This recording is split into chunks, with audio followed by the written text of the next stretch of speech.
কবি সুকান্ত ভট্টাচার্যের লেখা কবিতা দেশলাই কাঠি।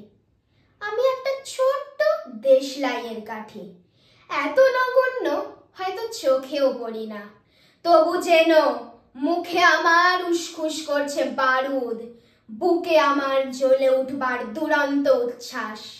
আমি একটা দেশলাইয়ের কাঠি।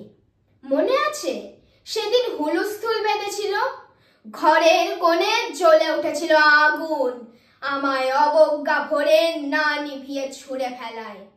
কত ঘরকে দিয়েছি পুড়িয়ে, কত প্রাসাদকে করেছি ধূলিসাৎ, আমি একাই ছোট্ট একটা দেশলাই কাঠি।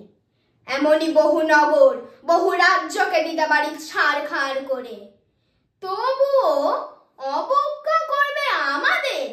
মনে নেই এই সেদিন আমরা সবাই জ্বলে উঠেছিলাম একই বাক্সে, চমকে উঠেছিলে।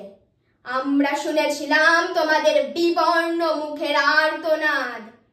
আমাদের কি অসীম শক্তি তা তো অনুভব করেছো বারংবার, তবু কেন বোঝো না আমরা বন্দি থাকবো না তোমাদের পকেটে পকেটে। আমরা বেরিয়ে পড়বো, আমরা ছড়িয়ে পড়বো শহরে গঞ্জে গ্রামে, দিগন্ত থেকে দিগন্তে। আমরা বারবার জ্বলি নিতান্ত অবহেলায়, তা তো তোমরা জানোই, কিন্তু তোমরা তো জানো না কবে আমরা জ্বলে উঠবো সবাই শেষবারের মতো।